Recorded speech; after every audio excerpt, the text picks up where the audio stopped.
Middle education हमेशा तगड़ा content देता है जो आपके एग्जाम के लिए काफी महत्वपूर्ण होता है। वीडियो गेन करता हूं एग्जाम के लिए। All the best. खुश रहिए, पढ़ते रहिए, मुस्कुराते रहिए। पीडीएफ को डाउनलोड कीजिए, लिंक डिस्क्रिप्शन बॉक्स में दिया गया है। Welcome to middle education. लीजिए स्टूडेंट्स, अब आपके सामने कक्षा 10वीं विज्ञान सेट नंबर बी का वीडियोस लेकर के आ चुका हूं। लेकिन उसके पहले आपको पता है हमारे पास अभ्यास प्रश्न पत्र का 2 सेट है एंड सेट नंबर फर्स्ट को मैंने पूरा कंप्लीट कर दिया भाई, पूरा बहुत अच्छे से आसान भाषा में समझाया हूं। एंड अब बारी है सेट नंबर बी की। तो चलिए आप सभी मेरे साथ जुड़ जाइए। और आपका एनर्जी लेवल कितना है, पढ़ने के लिए कितना एक्साइटेड हो तुम, फटाफट अपना एनर्जी लेवल कमेंट सेक्शन में लिखो। हमें बताओ कि 100 में से आपका एनर्जी लेवल कितना है। किसी बच्चे का 100 में 100 होगा, तो किसी बच्चे का अभी से 100 में 0 होगा, तो किसी बच्चे का 70 होगा, 80 होगा। एनर्जी लेवल का मतलब तुम कितने एक्साइटेड हो इस वीडियो को देखने के लिए, पढ़ने के लिए। तो प्लीज कमेंट सेक्शन में लिखिएगा जरूर, मैं आपके संदेश को, मैसेज को पढ़ूंगा। चलिए अब हम स्टार्ट करें। देखो 75 नंबर का पेपर रहेगा, बाकी कुछ इस प्रकार से पेपर देखने को मिलेगा। यह एक अभ्यास प्रश्न पत्र है, मतलब अगर आपने कुछ भी पढ़ाई नहीं किया है या फिर पूरी बुक को पढ़ चुके हो तो प्रैक्टिस कर सकते हो कि किस प्रकार से क्वेश्चंस आएंगे। लेकिन उसके पहले मैं एक चीज बता देता हूं, इनमें उन्हीं क्वेश्चंस को डाला गया है जो पिछले 4 साल से आपके परीक्षा में हर बार पूछे जाते हैं, चाहे त्रैमासिक हो, अर्धवार्षिक हो, वार्षिक हो, उन्हीं क्वेश्चन का समावेशन किया गया है। और आपके ब्लूप्रिंट के अकॉर्डिंग कि त्रैमासिक परीक्षा क्या सिलेबस रहेगा, उसी के आधार पर इसे मैंने स्वयं डिजाइन किया है। तो चलिए आगे बढ़ते हैं एंड देख लेते हैं किस प्रकार से क्वेश्चंस इसमें रखे गए हैं। और यकीनन अगर आप इस वीडियो को बहुत अच्छे से और यही जोश लेवल बना करके एंड तक देखते हैं तो यहां से 80% पेपर तुम सॉल्व कर पाओगे सेट ए और बी देखने के बाद। लेकिन कंडीशन यह है कि दोनों सेट देखना पड़ेगा। एक सेट देखोगे तो 40% और दोनों सेट देखोगे तो 80% पेपर सॉल्व कर पाओगे। चलिए प्रश्न क्रमांक 1 कह रहा है सही विकल्प चुन करके लिखो। इसमें पहला नंबर कहता है निम्नलिखित में से कौन सा पदार्थ भौतिक परिवर्तन नहीं है, ये प्रश्न बोला है। तो खौलते पानी से जल वाष्प बनना। नेक्स्ट कहता है बर्फ का पिघलना, नमक का पानी में घुलना एंड एलपीजी का दहन। एलपीजी का दहन मतलब गैस सिलेंडर का जलना, ये रासायनिक परिवर्तन है। इसके लिए ऑक्सीजन की आवश्यकता होती है, इसलिए सही उत्तर ये होगा। सेकंड नंबर कहता है कि लोहे चूर्ण पर तनु हाइड्रोक्लोरिक अम्ल मतलब HCl, ठीक है, तनु बोला है मतलब HCl में पानी मिला हो, डालने पर क्या होता है।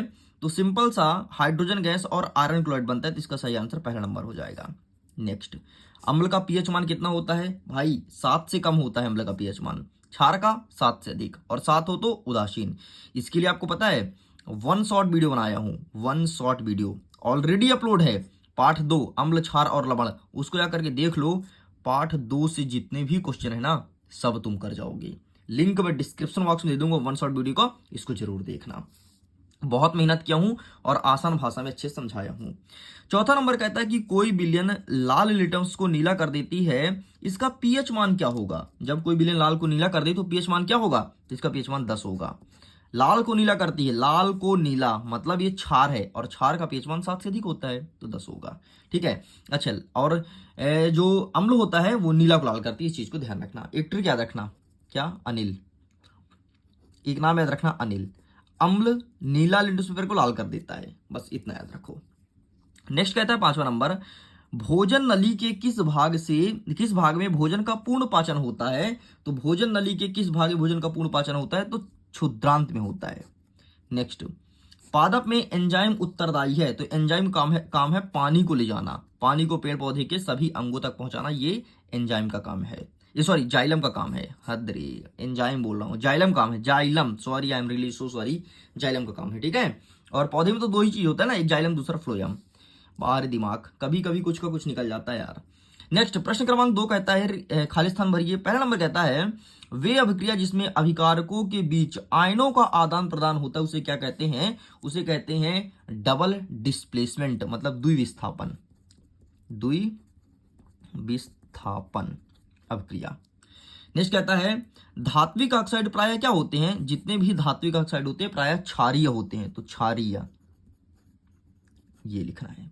नेक्स्ट, जल एक डैश डैश ऑक्साइड है। तो जल एक कौन सा ऑक्साइड है, न्यूट्रल, उदासीन है, तो उदासीनी उदासीनी लिखना, ठीक है। जल एक उदासीनी ऑक्साइड है। क्षार लाल ड्रेस पेपर को क्या कर देता है, तो नीला करेगा ना भाई, दो ही कलर का होता है, लाल नीला, लाल नीला, ठीक है। मछली का हृदय कितने कोष्ठ का होता है, तो 2 कोष्ठीय होता है। अच्छा, मनुष्य का हृदय कितने कोष्ठ का होता है, बताओ बताओ बताओ, 4 कोष्ठीय होता है ना। जितना मछली का हृदय है तो तुम्हारा हृदय और बड़ा है। अब तुम्हारा हृदय बड़ा है लेकिन तुम्हारा दिल बड़ा नहीं है। देखो अभी तक तुमने वीडियो को लाइक नहीं किया, देख लो, देख लो वीडियो को इतने सारे बच्चे देख रहे हैं और लाइक किसने किया है, देख लो, खुद देख लो यार। तुम्हारा हृदय मछली से बड़ा है लेकिन लाइक करने में मछली से भी कम कंजूसी करते हो भाई, है ना। गलत बात है यार। मछली दिलेर होती है, बोलती है ले मुझे खा ले, है ना। वो जाल में फंसती है, बोलती खा ले भाई तू खा ले, लेकिन तू लाइक नहीं कर सकता यार। तेरे लिए कितना मेहनत करता है मिडिल एजुकेशन। मिडिल एजुकेशन जानता है ना, रिजल्ट हमेशा टॉप में रहता है। उस बार का रिजल्ट देख ले भाई, 96%, डिस्ट्रिक्ट टॉपर, एक एक नहीं, 2 2 3 3 डिस्ट्रिक्ट टॉपर आपके इसी मिडिल एजुकेशन के यूट्यूब चैनल से। तुमको भी टॉप कराऊंगा यार, बस जुड़ी रहो, लाइक मार दो, ठोक दो लाइक, दोस्तों के साथ शेयर कर दो और अपने एनर्जी लेवल को बना के रखना, ठीक है। नेक्स्ट, हरे पौधे अपना डैश बनाते हैं, हरे पौधे अपने भोजन स्वयं बनाते हैं। जैसे तुम्हारी शादी नहीं हुई है, तुम्हारी उम्र हो गई है 30-32 साल, तुम शादी नहीं कर रहे हो, तुम भी अपना भोजन स्वयं बनाओगे, है ना। ठीक, ऐसे हरे पौधे बनाते हैं। चलो प्रश्न क्रमांक 3, पहला कहता है मिश्र धातु, तो इसका मिला दो, कांसा है मिश्र धातु, पीतल और तांबा से मिलकर के बनता है, ठीक है, कांसा। मास्टर ग्रंथि, मास्टर साहब पीयूष को बोलते हैं, कहाँ गए पीयूष, पीयूष पीयूष, ये है पीयूष, पीयूष के साथ मिला दो, मास्टर साहब है पीयूष। नेक्स्ट कहता है नरयुग्मक, तो इसका सही आंसर हो जाएगा शुक्राणु, ठीक, नरयुग्मक शुक्राणु है। नेक्स्ट, लिंग गुणसूत्र, तो इसका सही आंसर हो जाएगा, लिंग का निर्धारण करता है लिंग गुणसूत्र, तो ये हो गया। अभिसारी लेंस, तो इसका सही आंसर हो जाएगा उत्तल लेंस, उत्तल लेंस को अभिसारी लेंस के नाम से जानते हैं। एंड नेक्स्ट कहता है विद्युत धारा का मान, तो इसका सही आंसर हो जाएगा अमापी, ठीक, तो ये हो गया 6वां नंबर, लो ये कंप्लीट। नेक्स्ट कहता है सत्य और असत्य को लिखो। मनुष्य में दोहरा परिसंचरण तंत्र होता है क्या, हाँ जी बिल्कुल सत्य है। नेक्स्ट कहता है अवतल दर्पण में बनी प्रतिबिंब सदैव वास्तविक होती है, नहीं रे, अवतल दर्पण में जो प्रतिबिंब बनती है वो वास्तविक नहीं होती, वस्तु से बड़ी होती है ना।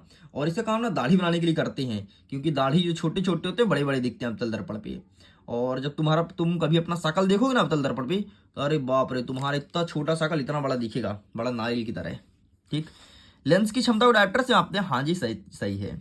नेक्स्ट, कांच का अपवर्तनांक 1 से कम होता है, नहीं रे, इसका कोई अपवर्तनांक नहीं होता, ठीक, तो ये गलत हो जाएगा।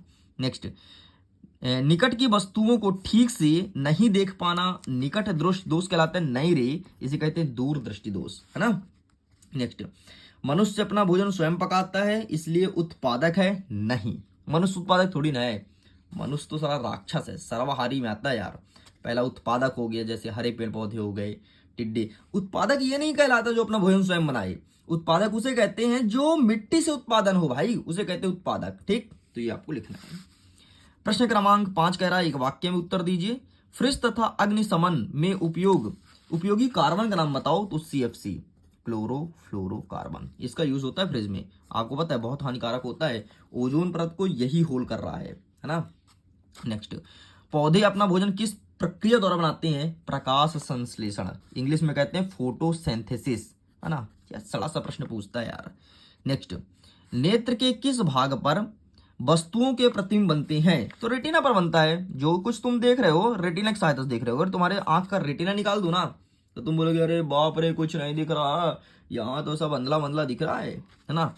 क्या कारण है कि खतरे की सिग्नल का प्रकाश लाल रंग का होता है, क्योंकि लाल रंग में ना प्रकीर्णन सबसे अधिक होता है। मतलब ऐसा है कि अगर किसी व्यक्ति के आंख में कम दिख रहा है, वो भी लाल रंग को देख के जान जाएगा, इसलिए लाल रंग को रखा गया। इस चीज को ध्यान रखना भाई, होता है यार, उम्र के साथ आंखों में परिवर्तन होना फिक्स है। जैसे अभी आप लोग को चश्मा लग रहा होगा, है ना, जैसे भाई मुझे तो लग रहा है चश्मा, मैं चश्मा पहनता हूँ, ठीक है, मैं अपना चश्मा दिखा सकता हूँ अगर कोई देखना चाहता है तो, ये ठीक। तो अभी चश्मा पहन के ही वीडियो शूट कर रहा हूँ, बाकी ऐसा भी नहीं चश्मा नहीं लगा तो भी काम चल जाता है ना। चलिए नेक्स्ट कहता है कि दर्पण का सूत्र क्या होता है, तो मैं यहाँ पे लिख दूं बेटा, 1/f बराबर 1/u, ये बराबर, ठीक है, u प्लस 1/v, ये होता है आपके दर्पण का सूत्र। नेक्स्ट कहता है कि हरे पौधे की पत्तियां पाए जाने वाले वर्णक का नाम बताओ, तो क्लोरोफिल, है ना, क्लोरोफिल को उपस्थित में पढ़े होगे। हरे पत्ती में, अच्छा आपको पता है पत्ती का रंग हरा क्यों होता है, क्लोरोफिल का रंग हरा होता है। जिस दिन पत्ती में क्लोरोफिल ना हो ना तो पत्ती का रंग हरा हो ही ना, पीला हो जाए, नीला हो जाए। कभी कभी आम का पीला पत्ता देखे होगे, उसमें क्लोरोफिल नहीं होता, इसलिए इसका रंग पीला हो जाता है।